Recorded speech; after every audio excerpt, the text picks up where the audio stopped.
Welcome back, sports fans. In the final segment, I'm going to make my prediction, and I have a couple of announcements for all of you.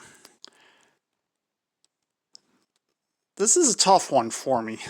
It's Thanksgiving, and I want to see the Lions win every Thanksgiving.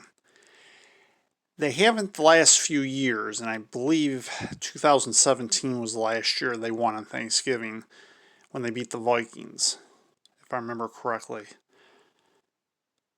Although actually, I'll take that back. I believe that was actually in 2016. So they've lost 3 straight on Thanksgiving, and they've lost 3 straight to the Texans as well. They don't have Kenny Golladay. They don't have Danny Amendola. And DeAndre Swift really ought not be playing, though he might.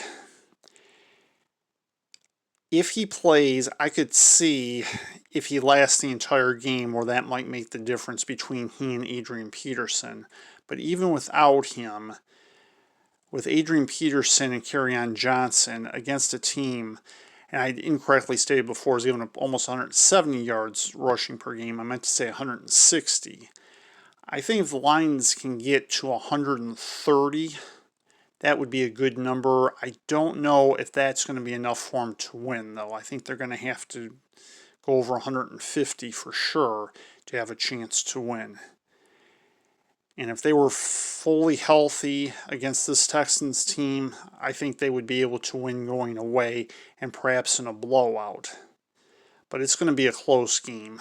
And the Texans don't have Kenny Stills, and I didn't make enough mention of that, but that's important because that's a speed weapon for Deshaun Watson not there. And while both teams are giving up a lot of points per game, because of the injuries, I don't see this being as high a scoring a game as one might think, and certainly not as high a scoring a game as the 2012 game was. However, I do see this as being a close game. Unfortunately, because the Lions were ineffective, dropped passes, and had a key penalty on a touchdown pass last week, I believe somehow they're going to find a way to lose this game, and this is just going to be another reason for Sheila Ford to fire both Matt Patricia and Bob Quinn. And I was, at the beginning of the season, and even about a third of the way through it, I was all for keeping Matt Patricia and letting Bob Quinn go. But there is no way, the way he's coached lately, that Matt Patricia ought to stay the head coach of the Lions next year. None whatsoever. And I even think at this stage, Matt Stafford is playing his last few years as a Lion for sure. So unfortunately, as much as I want to see the Lions win, I just don't see a clear enough pathway towards it, though it ought to be obvious. But unfortunately, the Texans' weaknesses also seem to be the Lions primarily being able to run the ball, and they didn't do it against the Panthers last week, and they weren't a good defensive team. They're the worst third down defense in the league, and the Lions just didn't do that well on third down. And at this stage of the season, there's just no excuse for that. So, unfortunately, folks, like I said, as much as I'd like to see the Lions win this game, I don't think it's going to happen, but I do think it'll be a close game to be sure. For those of you who are planning on watching other games on Thanksgiving, and I did not make an announcement about this before, but I do want to let you guys know, the Ravens-Steelers game will not take place tomorrow. It has been moved to Sunday because of all the coronavirus cases among the Ravens. And it's unfortunate the NFL waited this long to do it, but they, alas, did it.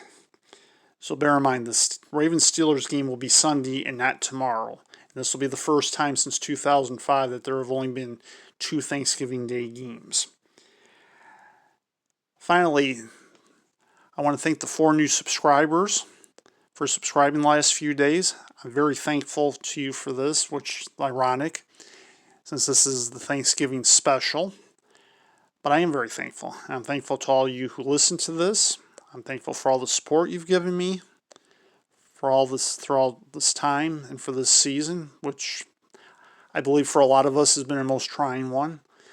But this has been one gleam of light in what has otherwise been, at least in the sports scene from the Michigan standpoint this year, a pretty gloomy year, aside from everything else, of course.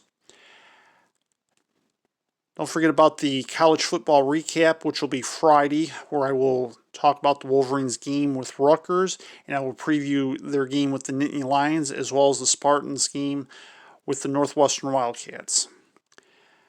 I want to wish all you a happy Thanksgiving. Take care. If you go out tomorrow, drive safely, and have a good Thanksgiving. And I'll be back at the regular time a week from Saturday with the Detroit Lions tomorrow, where I will preview their game then. Have a good night, everyone.